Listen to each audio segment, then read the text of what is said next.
Welcome to the Think Small podcast, hypergrowth for small businesses. So, what's slowing you down? Hi, this is Gene Bohensky.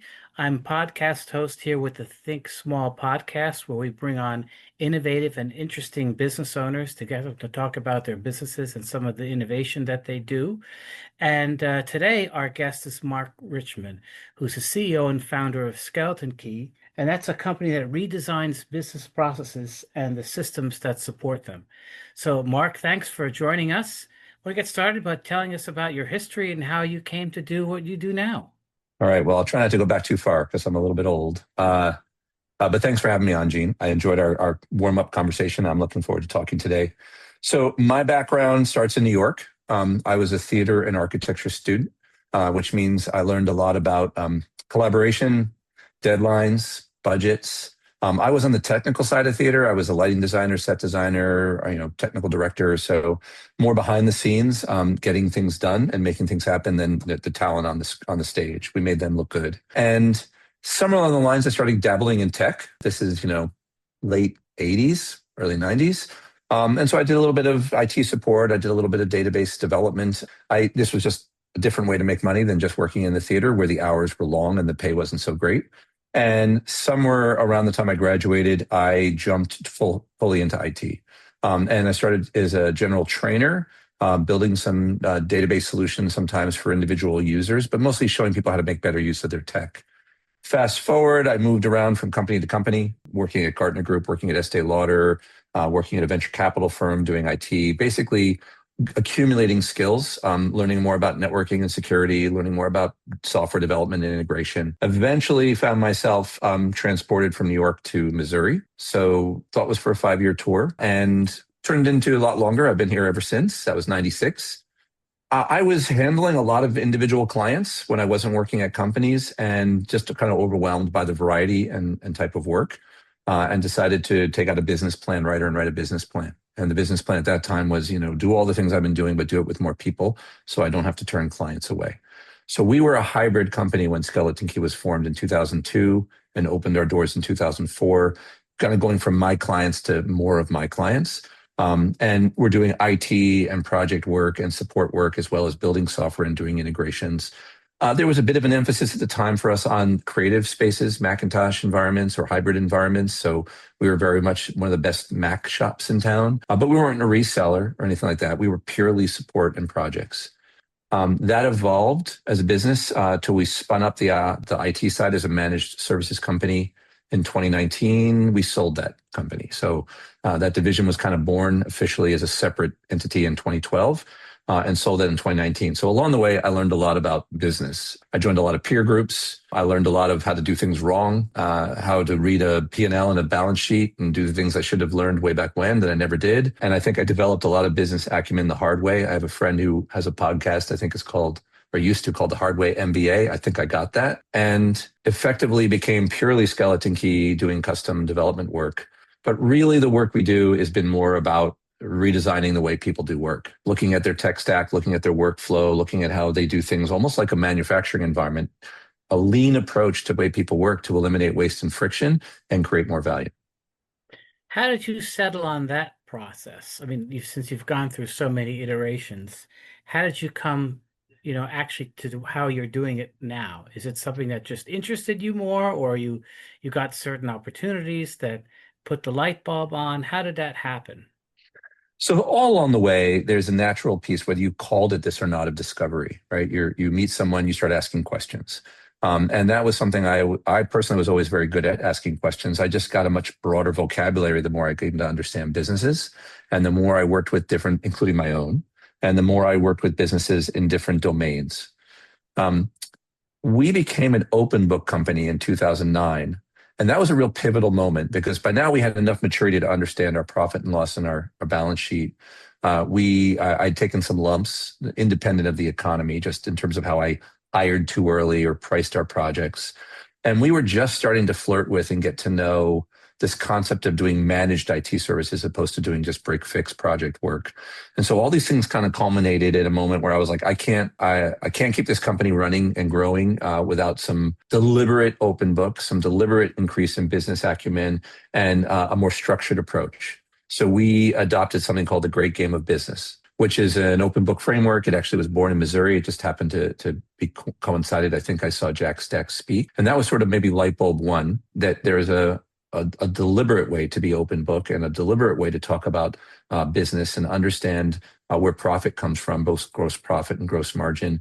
And I started to see how we could apply that to our clients' work. Over the next few Please years. explain the concept of open book for maybe some of the Yeah. listeners who haven't heard it? Yeah. So open book management, and I'm not by any means their champion or representative, but from my perspective, it was a way of educating your team and sharing information with your team so that you get them to think and act like owners. And I'm probably quoting some of the slogans or taglines or trademarked information coming out of the Great Game of Business, which is an actual organization that was formed after the book Great Game of Business was co-written by Jack Stack and Bo Burlingham.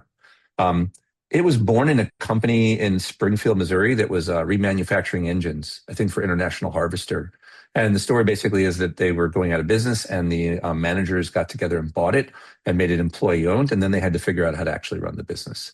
And that meant doing three important things. Knowing and teaching the rules of how a business works. So getting your employees to have financial literacy, maybe even getting the owners and managers to have financial literacy. We were about 12 to 14 people at that time when we did this formally. So we had done it the informal way. We shared information. We talked about profitability. And then even if we were losing money, we gave bonuses. We were just doing what we thought was the right thing, but not for the greater good, long-term sustainability. A second piece of the framework, after you know and teach the rules, is follow the action and keep score. Have some kind of scoreboard so you know you're winning, just like any game. You know, how do you know hits, runs, losses, wins, errors, whatever? Like, what are the metrics that tell you if you're winning, and what's that critical number that tells you if you won? And then lastly, give everybody some skin in the game. Give them some reason to care. Are they going to get a World Series ring? Are they going to get a trophy? Are they going to get a bonus that's driven by performance? How come they should be invested in doing this work? And so we read the book. I saw him speak, Jack Stack. We adopted that as a formal methodology. So we started teaching our people that work, including ourselves. We started following the action and keeping score in a scoreboard every Monday to see how we were doing and learning how to do that correctly. And we realized we could take some of that same literacy and some of that, and we obviously started a profit sharing plan that we actually have to this day. And we started taking that same methodology kind of almost through osmosis into our work with our clients, understanding how they measure success, understanding how they would actually know if something was broken or if it was working and fixed. And that was where it stayed for a while. We adopted some more professional language around the concept of discovery and requirements gathering. And we moved from, waterfall to agile development because we recognized that was more flexible and allowed us to face the realities of changing businesses. And we even figured out how to do things like add a recurring service to what we do, not just on the IT side, but to support the systems that we built. But it wasn't probably until about 1.5 to 2 years ago when I read another book called Selling Value by a gentleman named Mark Stiving, that really kind of snapped it into me for the value conversation. This idea that business owners don't buy things like consumers buy them for utility. They buy them because they want to get value out of them and get a big return on that value. So as a result, we need to make sure we weren't just order takers solving problems that our clients asked us to solve, but that we were actually solving the most valuable problems. And we had to get good at interviewing clients to understand where the value laid in the solutions we could provide without getting too quickly into solutions. And so I think it was that becoming open book and learning how business works, even though I've been running a business at that point for 7 years, and then flash forward after selling a division and doing things much more professionally, but still not growing the way we wanted to, realizing that we could have a more consistent and bigger impact on our clients if we actually learn to help them pick the right problems to solve in the first place based on the value we could create for them.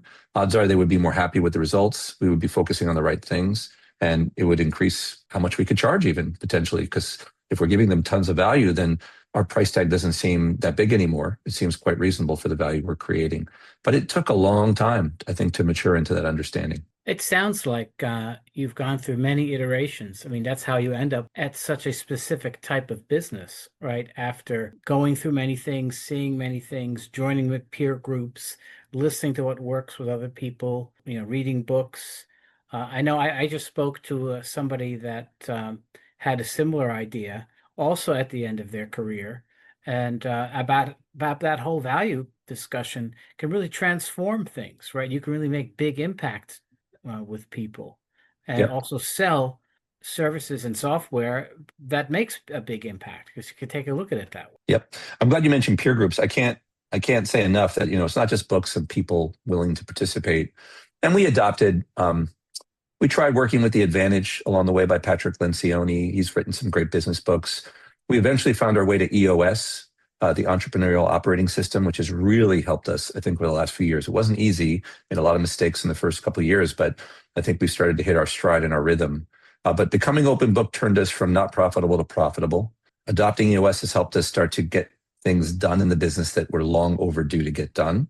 Um, Everything from how we scale our sales and marketing to how we adopt new platforms and diversify to create more stability to how we sell on value and help clients pick the right problems to solve in the first place, and how we even just mature the way we talk about it. All along the way, I've been in peer groups, either national ones like TAB or EO and currently Vistage, or I have been in industry peer groups around managed IT services companies or around software development companies where you're trading best practices and sharing, lessons learned with peers, either across industries or inside your industry. That also contributed to my business acumen. Sitting in a room at Vistage with 10 other companies, which are not in my industry, and seeing how similar they were under the hood in terms of the people, data, and other issues that they had, made me recognize that the acumen I had about my own business and the businesses I'd worked with was very transferable to the other clients I was encountering.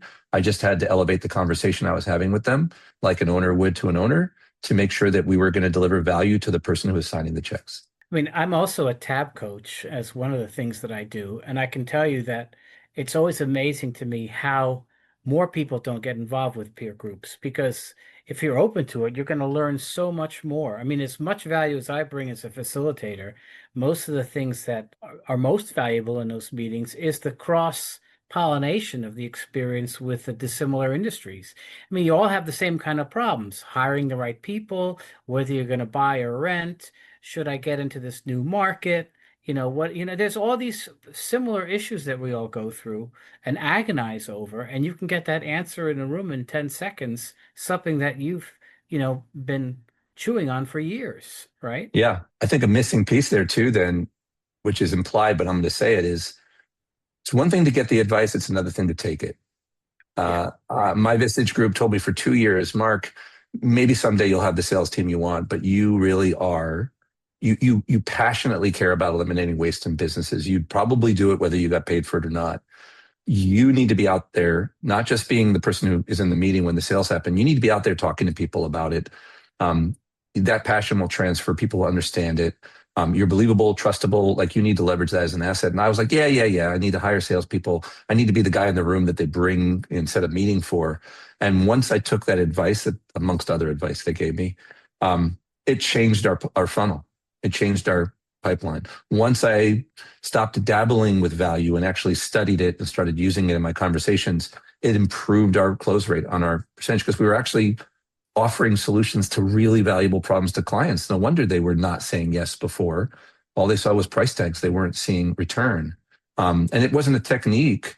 It was a logical win-win for the client to actually surface why they're even talking to me and articulate it out loud in their own words, so I could help them not miss the opportunity to make a big difference. I used to complain, and it was like staring me in the face, Gene. I would complain about the one that got away because I knew how much value we could create, but I didn't know how to say it that way. I'd be like, we had a great solution for this client. That problem was so bad, and we were going to solve it for them. And they said no because we were too expensive or they didn't understand what we were offering. And it felt to me frustrating, not because I cared about the price tag I would have gotten. That was just a tiny slice of revenue. It was because I felt like they had cheated themselves out of something that we could have solved for them. And that was because I failed to have them express to themselves out loud in the room what was at stake if they did or didn't do it. And had I done that for them, they would have said yes to me or somebody. For all I know, they're still suffering, I feel that. I mean, I feel that trying to meet people and get them to be a member of a tab board, right? And many of those people I've visited 2 and 3 years later, and they're in the same place. Right? Because they didn't pull the trigger then, right? They know they have a problem, but it also sometimes involves uncomfortable change, right? And as a business owner, you have to look at that. If you want your business to grow, you have to change yourself. You have to change what you do, how you look at things. You got to learn every day, something that you didn't know, and you're put into this position, and you have to be a master of all these different areas, and you don't know everything, and that's why you need the help from other people. I mean, I know when we talked last time, that's what I came away with. That was such an important message for everybody, is that you need help. You need to find expertise, right? If you want to grow, like I have a business in the Philippines now with over 100 virtual assistants. I've never managed 100 people. I don't know how to do that. I never did that before. And I don't know anyone that's ever done that. Right? Right. So I mean, Right. like you're putting, and I don't, so who am I going to ask? Right? I can ask people that have managed 10 people, but their advice doesn't really apply to what I have to go through. So you have to find somebody, and that's why there's all these different types of peer groups and organizations that as you progress through your business, as you need them, you have to move on yourself as you grow and as your business grows. That's right. I say that I remember sitting with a client he was a creative director for a very large retailer in sports retail. And we were talking and just, getting to know each other. And at some point, something came up about, he had a very large group to manage, probably, a team of 100 plus people, and he didn't manage all of them directly. And I only had about 20 employees at the time. And somehow we started commiserating about the fact that neither of us had ever taken a single course in all of our college undergrad experience in managing people.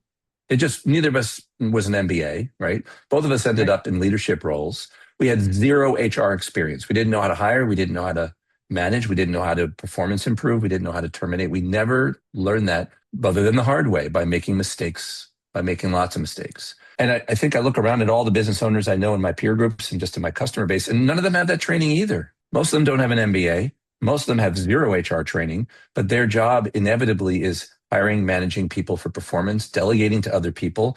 And we all pretty much know, if you own a business with people in it, that most of your problems, if they're not about process or data or something else, the lion's share of them are about people, right? Like that's still the way the world works, is people doing work together to provide services and products to other people. And it's amazing to me how we try to figure that stuff out in isolation or delegate it away and think that's going to solve it. You can hire an HR person and give it to them, but they're going to still come to you as the owner with questions. And how do you even hire the right HR person to make sure you don't make the problem worse? So I just think we need education, and we need sustained education. And that's true, I think, with the solutions we create. I mean, you don't put a VA with somebody and not manage to ensure that VA continues to improve and cohere with the client they're working with. You have to make sure that keeps working. Like you put oil in a car, clean the gutters in your house. These things require maintenance to improve. We'd love to just, in EOS, talk about solving issues once and for all.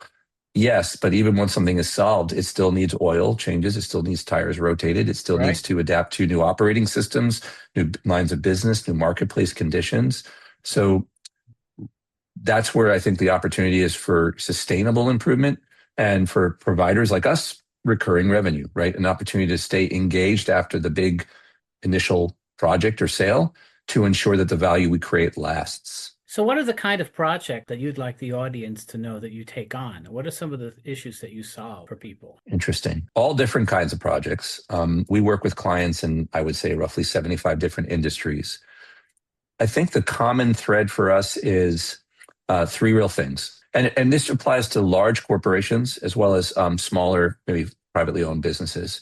We have a sweet spot, 25 to 500 employees, but we have several companies that we work with which are in the tens of thousands of employees, but we tend to work with a cross-functional team of 200 or 300, right? Or maybe even a small department of 12 that has a significant role in upstream and multiplies their impact if they work efficiently downstream. But the common problems are some kind of inefficiency in the process. It feels like they're trudging through mud. They find themselves re-entering data. It takes a lot of effort to get information. Balls get dropped. Handoffs are sloppy. They're spending a lot of time doing low-value work, and they're high-value people. So they have skills that they're an expert engineer, or they're an expert estimator, or they're an amazing installer or superintendent or leader, but they're spending time doing busy work because there's friction in the way they work. More sand, not enough grease.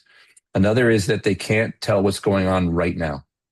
So any operation, whether they're providing services to school children who are ill and need home schooling, or whether they're, a recruiting company that's trying to manage a current list of demands and candidates. This ability to see where are people, what are they working on, which projects are in flight, what's the status of those things, is there any kind of problem happening anywhere, what's our throughput, our flow, our utilization.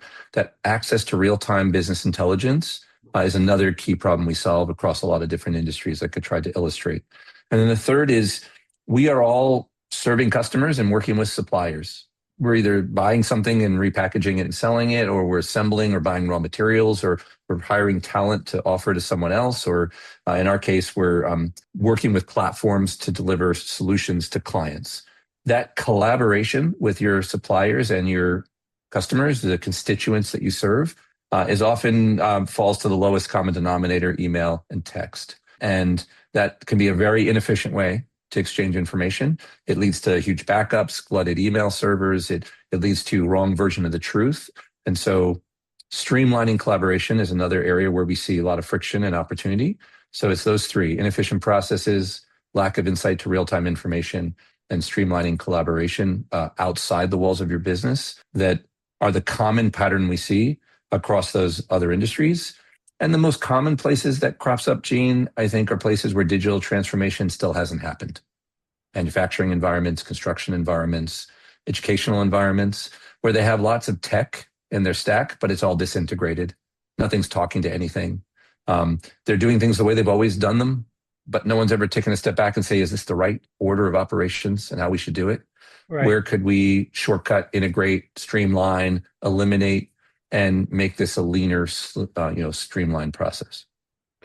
I could see that could happen in a lot of places. There's some manufacturers that are still running computers with Windows XP on them, right? So yeah, and paper all over the floor everywhere. Right. That's because they're making products the way they made them. They're still making money, and they're just going to continue to do that. So is there anything else you'd want our audience to know, just about your experience and about how you see business? So I do think we've touched on a lot of that, but I think it's worth reiterating. You need education, whether you pick a framework like Great Game of Business or EOS or something else. You need some kind of methodology to how you run your business. And that, I think, is true whether you're 2 or 3 people or you're 3,000 people. There's a lot of small, medium businesses in this country. Many of them are figuring it out as if it was the first time business was ever invented. And there's a lot you can learn from adopting a model or an operating system. It's not like you're drinking a hook, swallowing a hook, line, and sinker. You can learn by understanding what it's trying to communicate in terms of a systematic approach to the way you solve problems and make decisions and do things, and evaluate your performance. A peer group is essential. You just don't have the blind spot coverage from people who work for you. They work for you. They're not going to tell you what you need to hear. Peers in a peer group, their entire purpose of being there is to get good advice and to give good advice. And then often I think you need a coach or a mentor. You need someone who can work with you one-on-one. Maybe that's the person who runs the peer group. Sometimes that's the model.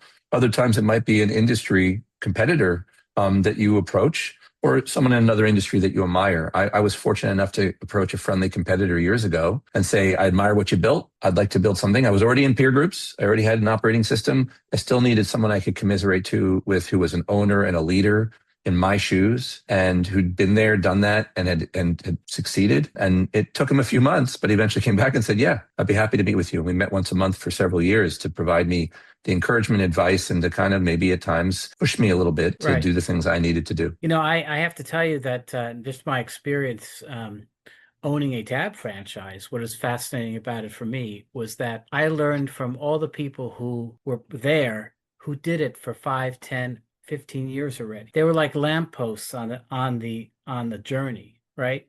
And you could ask them, they would, and that's, I mean, I wouldn't necessarily would recommend buying a franchise, but one of the benefits of buying a franchise is the other franchise owners who are ahead of you, and that can help you and coach you because they've done it and they've seen things and they know how to be successful. And of course, you can seek out the ones who are successful and not the ones that aren't, right?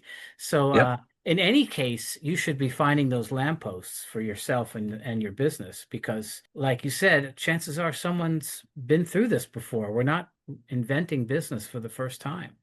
Right. I think I didn't realize it until you just said that, but there's this abundance mindset that I've heard about that I haven't formally adopted, that I think what that's really about. I believe that I have more to gain from sharing with a competitor than I have to lose. I know that there's marketplaces where maybe there's a lot of competition. Obviously, the bigger you get, the more that they're aiming to kind of crush each other. But I think in our space, in a small or medium business space, there's lots of opportunity. There's lots of business out there. I believe in a rising tide. And if you can be open and honest and vulnerable first with a friendly competitor, whether they're literally a peer or there's someone a few years ahead of you, and risk the exposure that puts you at, you probably have significantly more to gain. And I've always been curious what they get out of it. And what I've heard from those mentors I've had over the years has been they want to pay it forward. They want to give it back. They also sharpen their own axe when they have to clarify and help someone. So it makes them a better business. So I actually, in asking them to help me catch up to them, they actually accelerate their own business too. But you have to believe that we have more to gain by helping each other than competing with each other to make that happen. Oh, I agree with that. I think the abundance mentality is an important one because there's more for everybody. You can help Right. each other out. I've seen that. Certainly see that in my coaching experience. So just one last question is what keeps you up at night? What's worrying you? Strange dreams keep me up at night, to be honest with you. And I don't know if they're coming from work or my 4 sons or if they're coming from the books or TV shows I watch with them and the books I read. But I'd say probably the biggest concern is I'm frustrated often with myself for not making decisions fast enough. I have a history of I'm not like a high C disc overanalyzer, but I'm somewhere in the middle of a D and a C. So I make decisions, but I think I make them too slowly. And so I think my brain works overtime at night, gnawing on those decisions that I just need to make. And I think if I just got good at making them faster, I'd sleep much better. That's, I think, something all of us can practice. Indeed. Well, great, Mark. It was great having you on. Appreciate it. I think everyone learned a lot. I know I did. And I hope you enjoyed that too. Thanks, Gene. I did. I really appreciate it and enjoyed the conversation. Welcome to the Think Small podcast, hypergrowth for small businesses. So, what's slowing you down?